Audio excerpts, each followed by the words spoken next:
नमस्कार, यो एभेन्यूज खबरको संकेत हो। तपाईं अहिले एभेन्यूज@7 मा हुनुहुन्छ। म सुसन रामदाम। प्रारम्भमा मूल खबर। प्रकृति संरक्षण मानव जातिका लागि चुनौती बनेको राष्ट्रपतिको भनाई। नीतिगतदेखि कार्यान्वयन तहसम्म स्पष्ट मार्गचित्र कोर्नुपर्नेमा जोड। दिगो विकास लक्ष्य हासिल गर्नको लागि सरकारले बजेटको व्यवस्था गर्न नसकेको संसदीय समितिको आरोप। काम गर्ने तौर तरिका पनि नमिलेको भनाई। हुलाकी राजमार्ग निर्माण सरकारको उच्च प्राथमिकतामा रहेको भौतिक पूर्वाधार मन्त्री ज्वालाको भनाई। बजेटको कमी हुन नदिने प्रतिबद्धता।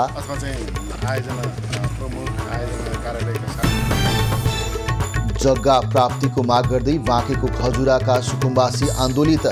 लामो समय बितिसक्दा पनि स्थायी पूर्जा दिन आनाकानी गरेको आरोप। भोजपुरका किसान सुन्तला खेतीबाट मनज्ञ आम्दानी लिन सफल।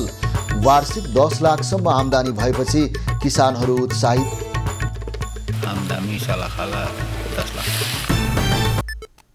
अब खबरको सिलसिला प्रारम्भ गरौँ राष्ट्रपतिको भनाई सम्बन्धी प्रसङ्गबाट।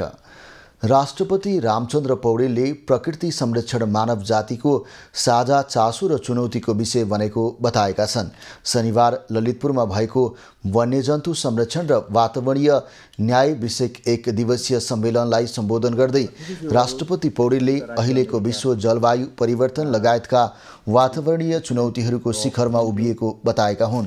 उनले वन्यजन्तु संरक्षण र वातावरणीय न्यायका विद्यमान चुनौती तथा अवसरलाई सूक्ष्म तवरबाट विश्लेषण गरेर प्रकृति संरक्षणको लागि नीतिगतदेखि कार्यान्वयन तहसम्म भविष्यको स्पष्ट मार्गचित्र कोर्न सक्नुपर्ने बताए। विद्यमान चुनौती तथा अवसरलाई सूक्ष्मतम तवरबाट विश्लेषण गरेर नीतिगतदेखि कार्यान्वयन तहसम्म र विशेष गरिकन न्यायिक क्षेत्रसम्म यस कार्यमा लाग्ने सबैलाई भावी दिशानिर्देशका लागि स्पष्ट मार्गचित्र कोर्न सफल हुनेछ भन्ने मलाई विश्वास छ।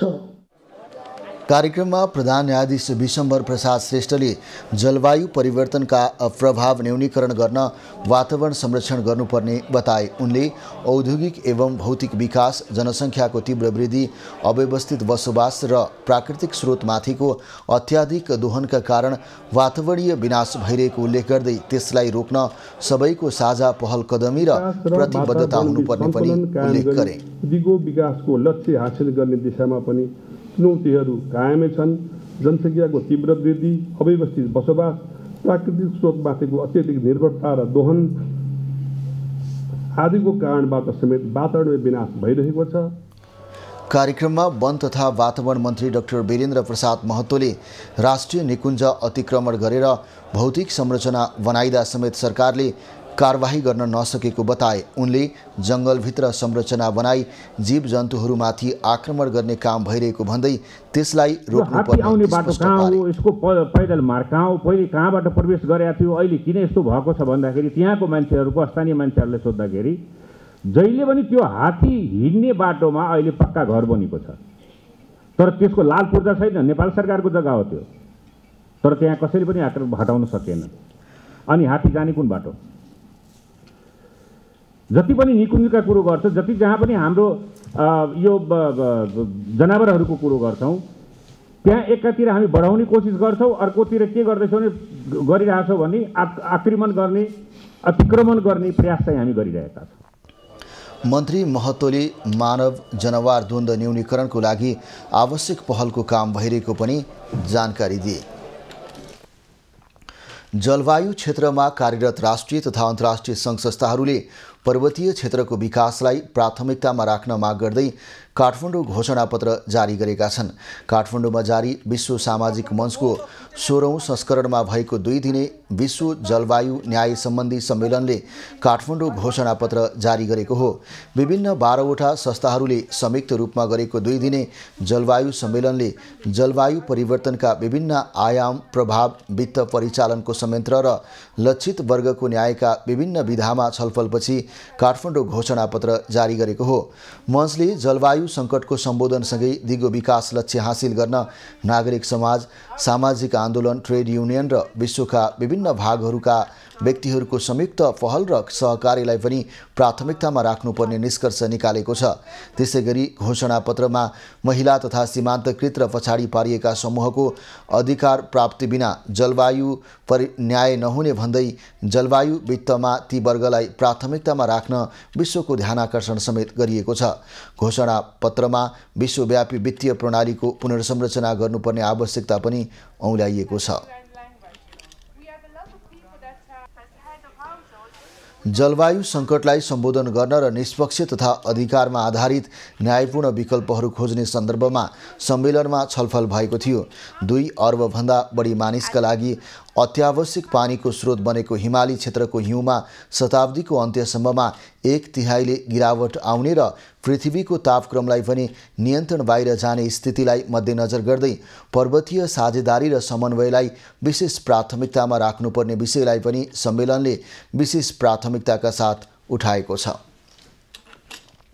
नेपाली कांग्रेसका सांसद शंकर भण्डारीले कार्बन व्यापारका लागि आवश्यक नीति बनाउन सरकारलाई सुझाव दिएका छन्। शनिबार काठमाडौँमा आयोजित नेपालमा हाइड्रोजन र कार्बन व्यापारीको चुनौती र अवसर विषयक अन्तर्क्रिया कार्यक्रममा बोल्दै सांसद भण्डारीले सुरक्षित कार्बन बजारको लागि नेपालले त्यसै अनुकूलको नीति, कानुन र कार्यविधि बनाउने कुरामा ढिलाइ गर्न नहुने बताएका हुन्। पूर्व मन्त्री समेत रहेका उनले जलवायु परिवर्तनको नकारात्मक असर न्यूनीकरणका लागि सम्बन्धित सबै पक्षले मिलेर काम गर्नुपर्ने आवश्यकता पनि औलाए। कार्यक्रममा बोल्दै राष्ट्रिय प्रजातन्त्र पार्टीका सांसद पशुपति शमशेर जबराले कार्बन व्यापारबाट नेपालले प्रशस्त लाभ पाउने भएकाले त्यसमा काम गर्ने शैली र लगानीको आवश्यक व्यवस्था मिलाउने काममा ढिलाइ नगर्न सरकारको ध्यान आकर्षण गराए। उनले वन विनाश रोकेर दिगो वन व्यवस्थापनको नीति लागू गर्दै अघि बढ्न सके मात्रै नेपालले कार्बन व्यापारबाट प्रशस्त लाभ पाउन सक्ने अवस्था रहेको पनि स्पष्ट पारे। राष्ट्रिय सभा अन्तर्गतको दिगो विकास तथा सुशासन समितिका सभापति प्रकाश पन्थले नेपालमा दिगो विकास लक्ष्य हासिल गर्नको लागि सरकारले बजेटको व्यवस्था गर्न नसकेको बताएका छन्। शनिबार काठमाडौँमा आयोजित दिगो विकास लक्ष्य सम्बन्धी कार्यक्रममा बोल्दै सभापति पन्थले दिगो विकास लक्ष्य हासिल हुने गरी आवश्यक बजेटको व्यवस्था गर्न सरकारलाई सचेत समेत गराए। उनले दिगो विकास लक्ष्य हासिल गर्नको लागि नेपालमा सन्तुलित बजेट नहुनुका साथै काम गर्ने तौर तरिका पनि नभएको बताए। सभापति पन्थले दिगो सन्तुलित र सामाजिक न्यायमा आधारित सुशासन सहितको विकासका लागि समितिले सम्बन्धित पक्षसँग काम गरेर अघि बढिरहेको दाबी समेत गरे। अहिले चाहिँ केही न केही प्रगतिहरू, केही न केही कामहरू भइरहेको हामीले देख्न सक्छौँ। पोलिटिकल ओनरसिप बढेको हामीले अलिकति फिलिङ्सहरू हामीले पछिल्लो पटक चाहिँ हामीले देखाएको छौँ। तैपनि फेरि के छ भने हाम्रा बजेटहरूमा सन्तुलन छैन। जिरो कोडिङमा खर्च गर्ने सङ्घको 33% बजेट, त्यो संसदको बजेट होइन, त्यो नेपाल सरकारको बजेट हो। अघि आइरहनु म्याडमले भन्नुभएको थियो संसदको होइन है त्यो बजेट चाहिँ, त्यो चाहिँ नेपाल सरकारकै बजेट हुन्छ। कार्यक्रममा बोल्दै राष्ट्रिय योजना आयोगका पूर्व सदस्य मीन शाहीले सरकार र संसदीय समितिले गैर सरकारी संस्थाहरूलाई अंकुश लगाउने खालको गतिविधि गरिरहेको आरोप लगाए। उनले संविधानले नै नागरिकको पक्षमा काम गर्ने अधिकार गैर सरकारी संस्थाहरूलाई दिएकाले सरकारले त्यसमा अंकुश लगाउने खालको कुनै पनि गतिविधि गर्न नपाउने जिकिर समेत गरे।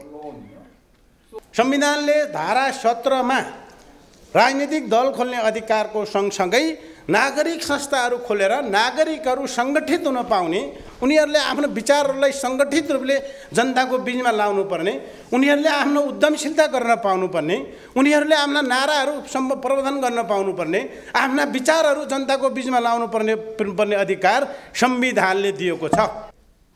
गैर सरकारी संस्था महासंघ नेपालका अध्यक्ष रामप्रसाद सुवेदीले नेपालमा भ्रष्टाचारका कारण बाह्य लगानी भित्राउने काममा समस्या भइरहेको बताए। उनले सरकारले भ्रष्टाचार नियन्त्रणमा विशेष ध्यान दिनुपर्ने आवश्यकता उल्लेख। 11-12वटा 15वटा हडल सुरु भएर दात्री निकायका मान्छे पछाडि फर्किन्छ भनेदेखि यहाँ चाहिँ लगानी गरेर अनि त्यसपछि म रिटेल लान्छु भन्ने चाहिँ कम्पनीहरू कसरी आउन सक्छ, यो हडललाई कसरी पार गर्ने, यो कुरा पनि एउटा महत्त्वपूर्ण छ।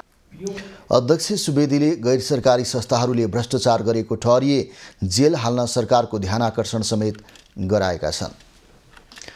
भौतिक पूर्वाधार तथा यातायात मन्त्री प्रकाश ज्वालाले हुलाकी राजमार्ग सरकारको उच्च प्राथमिकतामा रहेको बताएका छन्। राष्ट्रिय गौरवको हुलाकी सडक आयोजना अन्तर्गत निर्माणाधीन नेपालगञ्ज गुलरिया सडक खण्डको स्थलगत अनुगमन गर्दै मन्त्री ज्वालाले यस्तो बताएका हुन्। उनले चालु आर्थिक वर्षमा पनि हुलाकी राजमार्गलाई प्राथमिकता दिएर सरकारले पर्याप्त बजेट विनियोजन गरेको दाबी गरे। उनले नेपालगञ्जदेखि गुलरियासम्मको सडक खण्डको अनुगमनका क्रममा सन्तुष्टि गर्ने ठाउँ रहेको बताए। मन्त्री ज्वालाले सडक खण्डको निर्माण तीव्र रूपमा अघि बढेको पनि बताए। उनले 3 वर्षको लागि 2 अर्ब 78 करोड सम्झौता भएकोमा 1 वर्षमै करिब 50% काम सम्पन्न भइसकेकाले आगामी 1 वर्षभित्रमा सम्पूर्ण निर्माणको काम सम्पन्न हुने विश्वास व्यक्त गरे। उनले स्थानीयहरूको गुनासो बजेट अभाव भयो भन्ने रहेको भन्दै सरकारले बजेट अभाव हुन नदिने प्रतिबद्धता जनाए।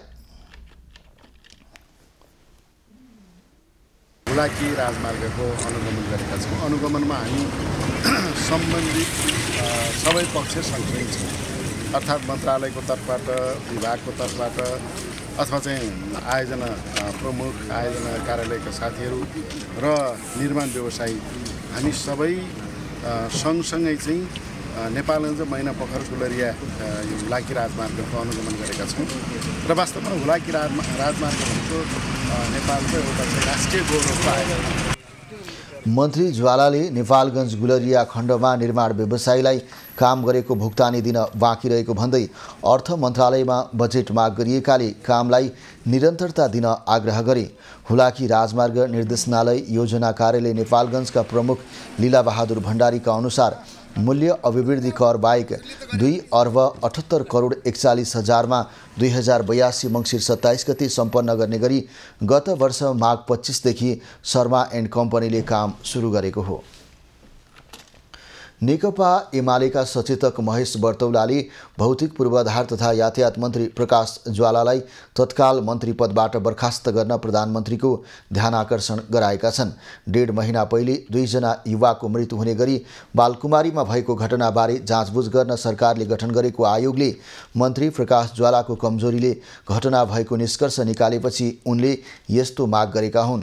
मन्त्रीकै गम्भीर कमजोरी र लापरवाहीका कारण उक्त दुःखद घटना भएको सरकार आयोगले नै निष्कर्ष निकालिसकेको अवस्थामा 1 मिनेट पनि मन्त्रीको जिम्मेवारीमा बसिरहने छुट नभएको उनले बताए। उनले सामाजिक सञ्जाल फेसबुकमा स्टाटस लेख्दै तत्काल ज्वालालाई मन्त्री पदबाट बर्खास्त गरिनुपर्ने र प्रचलित कानुन बमोजिम कारबाहीको प्रक्रिया अविलम्ब अगाडि बढाउनुपर्ने बताएका छन्। उनले प्रधानमन्त्री पुष्पकमल दाहालको 24 घण्टे परीक्षा सुरु भएको बताएका छन्। भाषा परीक्षामा सहभागी हुनुपर्ने माग गर्दै 13 पुसमा ललितपुरको बालकुमारी स्थित एपीएस कोरिया शाखा कार्यालय परिसरमा प्रदर्शन भएको थियो। प्रदर्शनका क्रममा 2 युवकले ज्यान गुमाएका थिए। शुक्रबार उच्चस्तरीय जाँचबुझ आयोगले 2 जनाको ज्यान जाने गरी भएको बालकुमारी घटनामा मन्त्री प्रकाश ज्वाला पनि जिम्मेवार भएको निष्कर्ष निकालेको थियो। नेपाली कांग्रेसका सांसद सुनिल कुमार शर्माले कांग्रेसको नेतृत्वमा सरकार निर्माण गर्ने काममा विलम्ब गर्न नहुने बताएका छन्। शनिबार काठमाडौँमा पत्रकार सम्मेलन गरी आफूले पार्टीको फागुन 7 गतेदेखि सुरु हुने महासमिति बैठकका छुट्टै पेश गर्न लागेको प्रस्ताव सार्वजनिक गर्दै सांसद शर्माले कांग्रेसको नेतृत्वमा सरकार बनाउन ढिलाइ गर्न नहुने बताएका हुन्। उनले वर्तमान अप्राकृतिक गठबन्धनका कारण कांग्रेस जनताप्रतिको जिम्मेवारीबाट विमुख भएको प्रश्न उठिरहेको दाबी गरे। सांसद शर्माले पार्टीको रूपान्तरण र आफू नेतृत्वको जनमुखी सरकार निर्माण गरी जनताको भरोसायोग्य पार्टी निर्माण गर्नुपर्ने आफ्नो प्रस्ताव रहेको पनि स्पष्ट पारे। सांसद शर्माले वर्तमान गठबन्धनको अन्त्य गरी सरकार निर्माणको ढाँचा बदल्ने कुरामा कांग्रेसले व्यवस्था गर्न नमिल्ने जिकिर पनि गरे। खबरको सिलसिला अझै जारी छ, हामीसँगै रहनुहोला। अब बाँकी खबर। बाँकीको खजुरा गाउँपालिका 6 मा माओवादी द्वन्द्वकालमा बसेका सुकुम्बासी आन्दोलित भएका छन्, जसको जोत उसको भोग भन्ने नारालाई अवलम्बन गर्दै 2054 सालदेखि बसोबास गरिरहेका उनीहरूले थाई पूर्जा पाउन नसकेपछि आन्दोलन थालेका हुन्। खजुरा गाउँपालिका वडा नम्बर 6 को खजुरा बस्तीको खाटसारी मिलको जग्गा र ऐलानीमा बसोबास गर्दै आएका भूमिहीन सुकुम्बासी लामो समयदेखि स्थायी पूर्जा पाउने आशामा बस्दै आएका छन्। संहिताको कार्यान्वयनसँगै स्थानीय तहको निर्वाचनपछि आफ्ना समस्या हल हुने विश्वासमा रहेका सुकुम्बासीहरूका समस्या अझै बल्झिएपछि उनीहरू आन्दोलनमा उत्रिएका हुन्। रहेको जग्गाको विषयमा गहिरो अध्ययन नगरी के कति प्रक्रिया पुर्याउने उनीहरूको नाममा लिएका छन्, त्यसको सत्य तथ्य जानकारी जनतालाई दियोस्। जनप्रतिनिधिले 3,75,000 कट्ठाका दरले सम्बन्धित जग्गा किन्नुपर्ने भनेपछि गिजरा बस्ती नै उल्टिएर वडा कार्यालय घेरा गर्न पुगेको हो। जसरी जग्गा जोत्नेले भनेर सुरुमा बस्ती बसाइएको थियो, अब त्यसै गरी जग्गा प्राप्ति हुनुपर्ने उनीहरूको माग छ। चुनावको समयमा हामीसँग जनताहरूलाई योमा भरमा पार्नुहुन्छ कि हामी तपाईँहरूलाई बस्ती व्यवस्थापन गर्छौँ, यो गर्छौँ, त्यो गर्छौँ भन्नुहुन्छ। आखिरमा अहिले आएर अब यो बस्ती बिक्रीमा छ, तपाईँहरूले किन्नै पर्छ, तपाईँहरूले पाउनुहुन्न, अनि व्यक्तिको जग्गा छ, तपाईँहरूले यस्तो पाउनुहुन्न भन्नुभएको छ। त्यही कारणले हामी के हो, कसरी किन्ने, कसरी व्यवस्थापन गर्ने, त्यही आधारले हामी यहाँ छौँ। खाटसारी मिलको नाममा रहेको जग्गा सुकुम्बासी बसिरहेकै अवस्थामा किनबेच भएको थियो। तत्कालीन खजुरा गाउँपालिका सरकारले सो जग्गाको अनुसन्धान गर्नका लागि रोक्का राखेको भए पनि उक्त जग्गा किन्ने व्यक्तिहरूले अदालतबाट फैसला आफ्नो हातमा लिएका छन्। यता केही ऐलानी र केही खाटसारीको जग्गामा बसोबास गर्दै आएका सुकुम्बासीले भने लामो समयदेखि भोग चलन गर्दै आएको जग्गा आफ्नो नाममा हुनुपर्ने माग गरिरहेका छन्। उनीहरूले विवादित जग्गाको व्यवस्थापन गरी बस्तीका समस्या समाधानका लागि वडा कार्यालयमा धर्नासँगै ज्ञापन पनि बुझाएका हुन्। कसको नाममा छ यो व्यक्तिको जग्गा पर्छ भन्ने भनिरहेको छन्। पहिला कब्जा भएन, बसाउने बेला व्यक्तिको नहुने पहिले कसरी व्यक्तिको भयो त? त्यो त पहिले पसिदिनु पर्छ। कहाँ पुनः कन्दरामा बसेका थियौँ हामी, होइन? त्यहाँबाट ल्याएर त्यहाँ बसाउने अहिले चाहिँ त्यहाँबाट उठाउनु खोज्न किनभने किन्नुपर्छ, नत्र जानुपर्छ। खजुरा गाउँपालिका वडा नम्बर 6 वडाध्यक्ष फारूक शेखले जनतालाई उठीबास गराउने स्थानीय सरकारको कुनै मनसाय नभएको भन्दै जग्गा वर्गीकरण गरिएको र उनीहरूको उचित समाधान गरिने बताए। हाम्रो जनता हुन्, हाम्रो जनता यत्रो वर्षदेखि बसिरहेको छन्। यसमा चाहिँ मेरो पनि मनसाय हो, हाम्रो जनता यहाँबाट बस्नु पर्यो। अनि के भन्छन् अब रह्यो जुन यहाँ कुरा भनिरहेछन्, यहाँ उठीबास गरिरहेको छन्, यो हामी चाहिँ नि मेरो मनले पनि र हाम्रो सरकार पनि चाहिँ नि उठाउने चाहिँ त्यसमा हामी छैनौँ। लामो समयदेखि बसोबास गर्दै आएका सुकुम्बासीहरूले आफ्नो उचित व्यवस्थापन गर्नुपर्ने माग गर्दै आइरहेका छन्। नेपालगञ्ज ब्युरोको रिपोर्ट। सर्लाहीको सदरमुकाम मलङ्गवामा व्यवस्थित रूपमा निर्माण भएको नयाँ बस पार्क उद्घाटन भएको 1 वर्ष बितिसक्दा पनि सञ्चालनमा आउन सकेको छैन। नयाँ बस पार्क सञ्चालनमा नआउँदा यातायात व्यवस्थापनमा कठिनाई भइरहेको छ। मलङ्गवा नगरपालिका 2 मा श्रीराम कबीर मठले उपलब्ध गराएको 25 रोपनी जग्गामा सङ्घीय आयोजना कार्यान्वयन एकाइ जनकपुर धामको लगानीमा 8 करोड 31 लाख रुपैयाँको लागतमा निर्माण भएको बस पार्क उद्घाटन भएको 1 वर्ष बितिसक्दा पनि सञ्चालनमा नआएको हो। सङ्घीय आयोजना कार्यान्वयन एकाइ जनकपुर धामले 2079 साल माघ 4 गते नगरपालिका कार्यालयलाई हस्तान्तरण गरेको बस पार्क बस व्यवसाय बीचको आन्तरिक द्वन्द्वका कारण सञ्चालनमा आउन नसकेको बताइएको छ। अहिले पनि बसहरू मलङ्गवा 9 मा रहेको साँगुरो पुरानै बस पार्कबाट सञ्चालन भइरहेका छन्। 52 वटा ठुला र 20 वटा साना सवारी साधन पार्किङ गर्न मिल्ने नयाँ बस पार्कलाई सञ्चालनमा ल्याउन स्थानीयले माग गरेका छन्। यता यातायात व्यवसायीहरूले भने नयाँ बस पार्क उपयुक्त ठाउँमा नभएको बताएका छन्। नगर क्षेत्रदेखि धेरै टाढा रहेकाले यात्रुहरूलाई बस चढ्न जान 20 देखि 30 मिनेट पैदल हिँड्नुपर्ने भएका कारण बस पार्क सञ्चालनमा समस्या रहेको उनीहरूको भनाइ छ। नयाँ बस पार्कमा 2.5 तले टर्मिनल भवन, सार्वजनिक शौचालय, खानेपानी, यात्रु प्रतीक्षालय, क्यान्टिन, वर्कसप क्षेत्र लगायतका सुविधा रहेको बताइएको छ। धादिङको बेनीघाट रोराङ गाउँपालिका 3 स्थित पृथ्वी लोकमार्गको मलेखु सडक खण्डमा बस र ट्रक ठोकिँदा 10 जना घाइते भएका छन्। काठमाडौँबाट चितवनको देवघाट जान लागेको बा 5 ख 5071 नम्बरको बस र विपरीत दिशाबाट आउँदै गरेको लु 1 क 5268 नम्बरको ट्रक मलेखुको हिलटप होटल अगाडि ठोकिँदा 10 जना घाइते भएका हुन्। दुर्घटनापछि पृथ्वी लोकमार्गको मलेखु सडक खण्ड केही बेर अवरुद्ध भएको थियो। घटनाको थप विवरण आउन बाँकी नै छ। अबको पालो एभिन्यूज एट बिजनेस। सरकारवालाहरूले सरकारले सामाजिक सुरक्षाको विषयलाई बढी प्राथमिकतामा राखेर कार्यान्वयन गर्नुपर्ने बताएका छन्। विश्व सामाजिक मञ्चमा शनिबार आयोजित श्रमिक सम्बन्धी विषयमा छलफल गर्दै सरकारवालाहरूले श्रमिकहरूको समृद्ध जीवनको आधार सामाजिक सुरक्षा भएकाले सरकारको प्राथमिकतामा पर्नुपर्ने बताएका हुन्। कार्यक्रममा नेपालसहित सार्क देश र जाम्बिया, अफ्रिका, कङ्गोदेखि भियतनामसम्मका ट्रेड युनियनका प्रतिनिधिहरूले श्रमिकहरूको हक हितका लागि सामाजिक सुरक्षामा विशेष जोड दिनुपर्ने बताए। उनीहरूले सामाजिक सुरक्षामा ल्याउनको लागि सबैलाई लागू गर्न अभियान सञ्चालन गर्नुपर्ने पनि स्पष्ट पारे।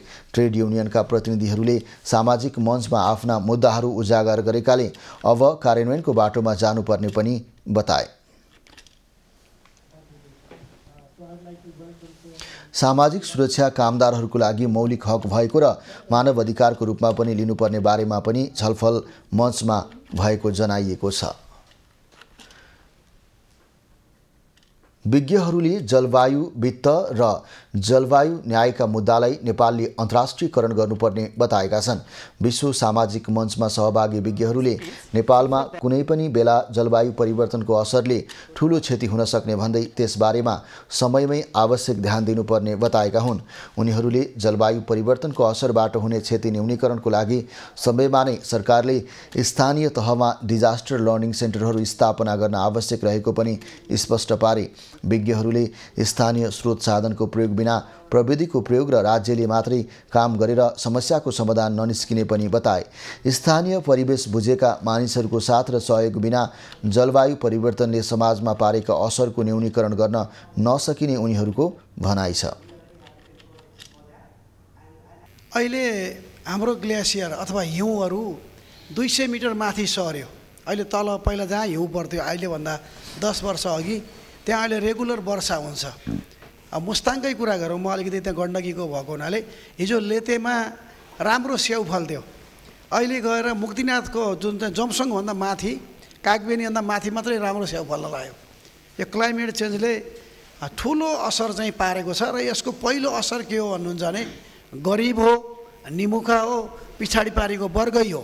प्रविधिका साथसाथै तपाईँको जलवायु परिवर्तनबाट भएको विपद र जोखिमता आदि इत्यादिलाई कम गर्नको लागि, न्यून गर्नको लागि जबसम्म हामीले स्थानीय स्तरमा भएको नलेज, ज्ञान, सिप हुन्छ नि, तपाईँको त्यो इन्डिजिनियस नलेजहरूलाई जबसम्म हामी एक ठाउँमा ल्याउँदैनौँ, त्यहाँ भएको क्षमता, त्यहाँ भएको ज्ञान शक्तिलाई हामी एक ठाउँमा ल्याउँदैनौँ, तबसम्म तपाईँको राज्यले मात्र काम गरेर अथवा प्रविधिले मात्र तपाईँको खुराक पुर्याएर यो चाहिँ तपाईँको समाधान हुनेवाला छैन। लोकल लेभलको यदि नेतृत्व विकास भयो भने हैन, सबभन्दा पहिला लोकल लेभलका अर्गनाइजेसनहरू वा एजेन्सिजहरू सबभन्दा छिटो पुग्न सक्ने शक्तिहरू हुन् हैन। त्यो शक्तिहरू सबभन्दा छिटो रेस्पोन्ड गर्न सक्दाखेरि त्यहाँको मानवीय क्षति र अन्य खालका क्षतिहरू चाहिँ सबभन्दा कम हुन्छन्। विज्ञहरूले स्थानीय तहमा भाषा, संस्कृति र स्थानीय अवस्थालाई बुझ्ने जनशक्ति बनाई जलवायु परिवर्तनका कारण समाजले बेहोर्नु परेको असर न्यूनीकरण गर्नुपर्नेमा जोड दिए।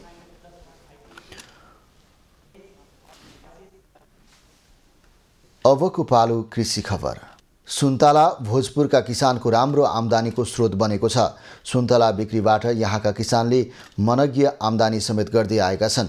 भोजपुरको टेम्के मयुङ 3 अन्नपूर्णका किसान बद्री प्रसाद अधिकारीले सुन्तला बिक्रीबाट वार्षिक 10 लाख आम्दानी गर्दै आएका छन्। सुन्तला खेती भोजपुरका किसानको राम्रो आम्दानीको स्रोत बनेको छ। यहाँ उत्पादन भएको सुन्तला धरान, इटहरी, विराटनगर लगायतका सहरमा पुग्न थालेपछि किसानलाई सहज भएको हो। 43 वर्ष अघिबाट 33 रोपनी क्षेत्रफलमा व्यावसायिक रूपमा सुन्तला खेती गरिरहेका भोजपुरको टम्कीमयू 3 अन्नपूर्णका किसान बद्री अधिकारीले वार्षिक 10 लाखसम्म आम्दानी गर्दै आएका छन्। आफ्नो बगानमा रहेका 375 बोट सुन्तलाले आम्दानी दिँदै आएको उनको भनाइ छ। 350 बोट अनि क्षेत्रफल 33 रोपनी, आम्दानी सालाखाला 10 लाख। सुन्तला खेतीबाट 2वटा छोरीलाई इन्जिनियर र 1 छोरीलाई बैंकु जागिरी बनाउन सफल किसान अधिकारीको भनाइ छ। कृषिलाई पहिलो प्राथमिकतामा राखेर काम गरिरहेको टम्कीमयू गाउँपालिकाका उपाध्यक्ष रमादेवी राईले बताइन्, गाउँपालिकाले यहाँका किसानलाई लक्षित गरेर प्रोत्साहनमूलक कार्यक्रम सञ्चालन गरिरहेको उनको भनाइ छ। कृषिमै निर्भर भएको गाउँपालिका हो। यहाँको जीवनस्तर उकास्नको लागि, यहाँको गाउँपालिकाको नागरिकलाई आत्मनिर्भर बनाउनको लागि हामीले कृषिलाई नै प्राथमिकतामा राखेका छौँ।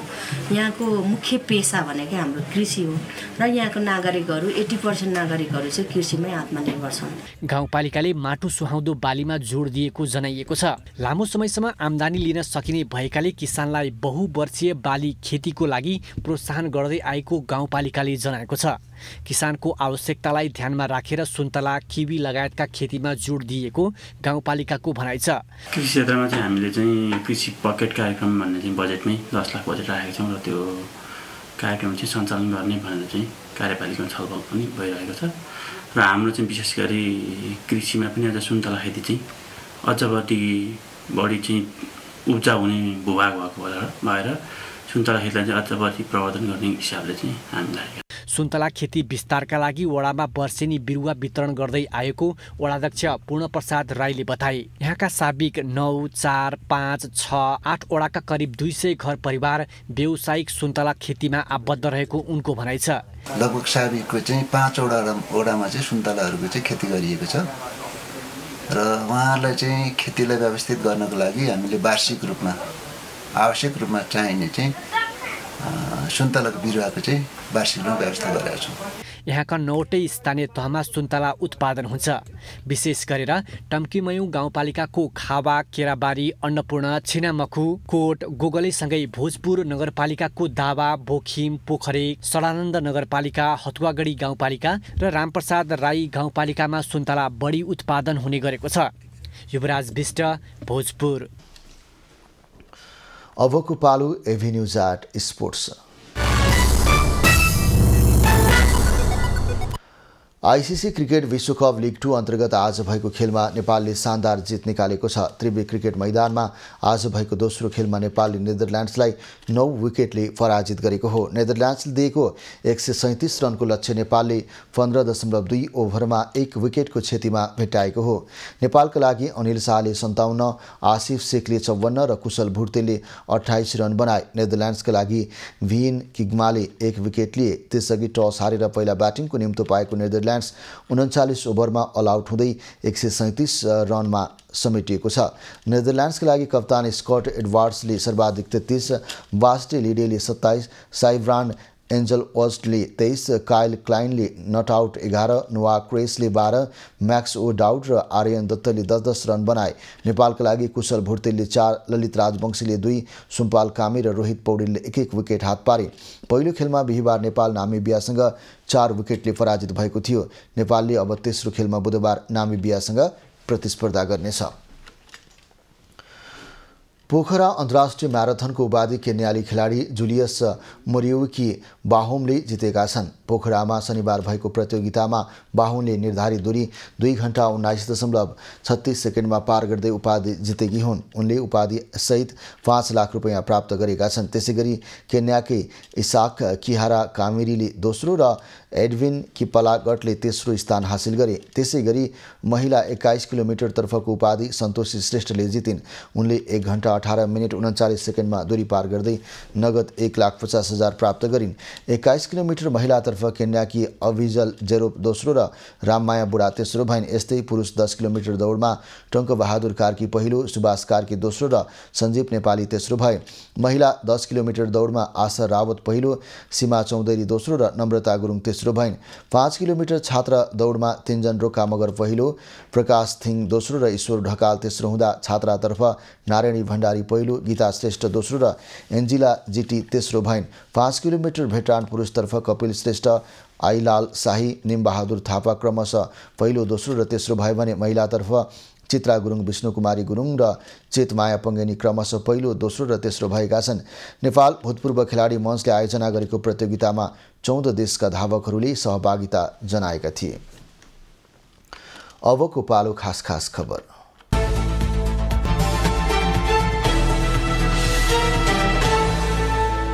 महोत्तरीको शम्सी गाउँपालिका 2 मा महावीर झण्डाको कलश यात्राका क्रममा 2 समुदायबीच झडप भएको छ। शम्सी गाउँपालिका 1 बाट सुरु भएको कलश यात्रा वडा नम्बर 2 स्थित नुरी मस्जिद नजिक पुगेपछि झडप भएको हो। झडपका क्रममा 3 जना सामान्य घाइते भएका छन्। झडप नियन्त्रणको लागि प्रहरीले 4 राउन्ड हवाई फायर गरेको छ। हिन्दू समुदायले निकालेको कलश यात्राका क्रममा मस्जिदमा ढुङ्गा प्रहार भएको मुसलमान समुदायको दाबी छ। राष्ट्रिय स्वतन्त्र पार्टीले दाङको घोडाई तुलसीपुर सडक खण्डमा दबावमूलक यात्रा गरेको छ। 5 वर्ष अघि निर्माण सुरु भएर हाल अलपत्र अवस्थामा रहेको 23 किलोमिटर लामो सडक खण्डमा रासोपाले शनिबार दबाव यात्रा गरेको हो। रासोपाले वर्षौं सडक अलपत्र पारेर नागरिकलाई दुःख दिने काम भएको भन्दै तत्काल निर्माण सम्पन्न गर्न सरकारको ध्यानाकर्षण गराएको छ।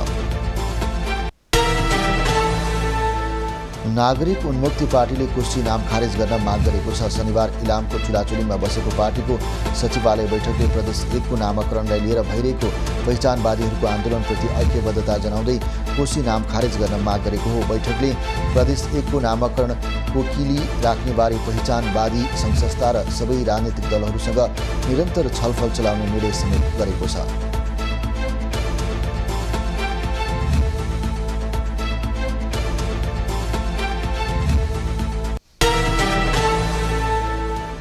कर्णाली उत्सव कुडा कर्णालीको 5औं संस्करण सुर्खेतको बुलबुली उद्यानमा सुरु भएको छ। 3 दिनसम्म सञ्चालन हुने उत्सवमा प्रकोप र पुनर्निर्माण, समाज साहित्य र विकास, लोकतन्त्र र सुशासनका विषयमा छलफल हुनेछ। उत्सवमा कर्णालीको रूपान्तरणको लागि गन्थन मन्थन र चिन्तन हुने आयोजक रीति फाउन्डेसनले जनाएको छ। काठमाडौँका विभिन्न ठाउँमा लगाइएको निषेधित क्षेत्रको अवधि फेरि 2 महिना थप भएको छ। काठमाडौँ प्रशासनले तेस्रो पटक म्याद थप गर्दै माइतीघर मण्डलादेखि बानेश्वरसम्म शीतल निवास, उपराष्ट्रपतिको हरित गृह, प्रधानमन्त्री निवास, संसद भवन, नयाँ बानेश्वर र सिंहदरबार आसपासका क्षेत्रमा थप 2 महिना भेला प्रदर्शन गर्न रोक लगाएको हो। यसअघि मङ्सिर 5 गते 30 दिनका लागि निषेधित क्षेत्र तोकिएको थियो। कक्षा 12 को वार्षिक परीक्षाको समय तालिका सार्वजनिक भएको छ। राष्ट्रिय परीक्षा बोर्ड परीक्षा नियन्त्रण कार्यालय भक्तपुरले 2081 वैशाख 14 गतेदेखि हुने परीक्षाको समय तालिका सार्वजनिक गरेको हो। आगामी वैशाख 14 गतेदेखि बिहान 8 बजेदेखि 11 बजेसम्म सञ्चालन हुने परीक्षा वैशाख 26 गते सकिने परीक्षा नियन्त्रण कार्यालयले जनाएको छ।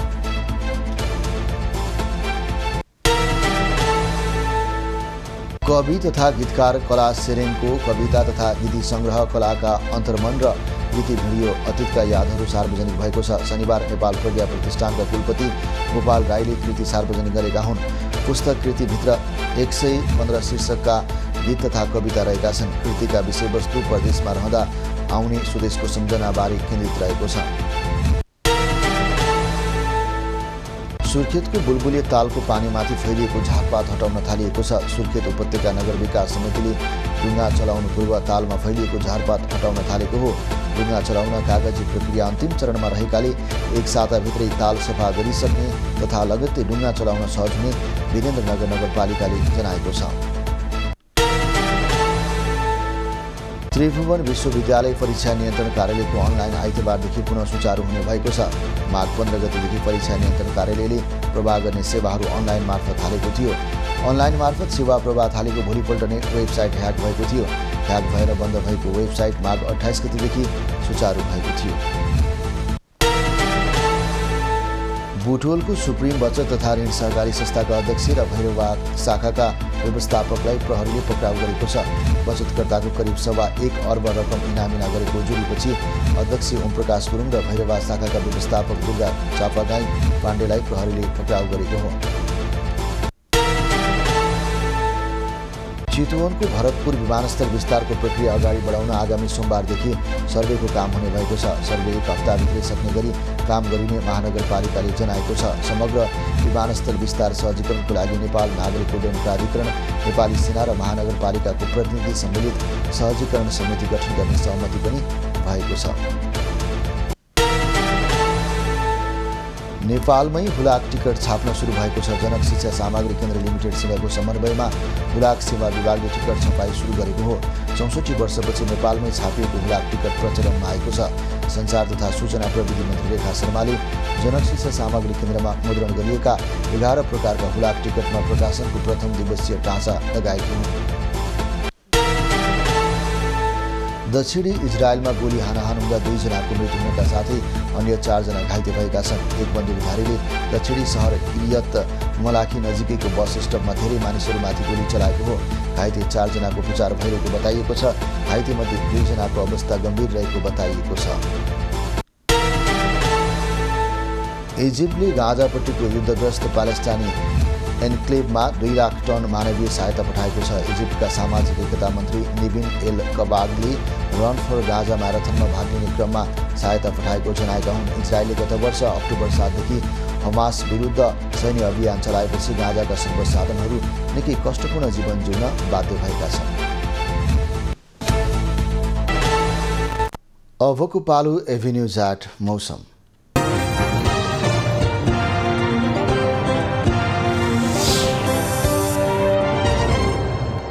गत 24 घण्टामा देशको विभिन्न पहाडी भूभागमा आंशिक बदली रही बाँकी भूभागको मौसम मुख्यतया सफा रह्यो। आज राति कोशी, बागमती, गण्डकी प्रदेशको पहाडी भूभागमा आंशिक बदली रही बाँकी भूभागमा मौसम सामान्यतया सफा रहने जल तथा मौसम पूर्वानुमान महाशाखाले जनाएको छ। आज काठमाडौँ उपत्यकाको अधिकतम तापक्रम 23 डिग्री सेल्सियस र न्यूनतम तापक्रम 7 डिग्री सेल्सियस मापन गरिएको छ। आज देशभरको मौसम कस्तो रह्यो त हेरौँ देशका विभिन्न स्थानको मौसमी अवस्था।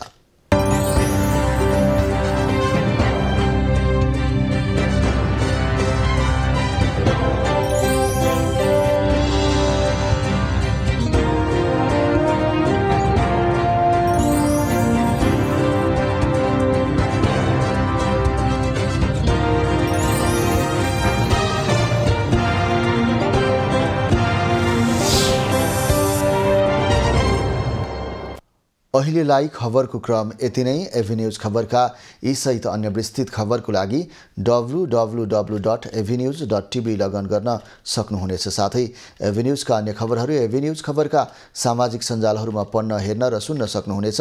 खबरभित्रको खबरको लागि हेर्दै रहनुहोला एभिन्यूज खबर। नमस्कार।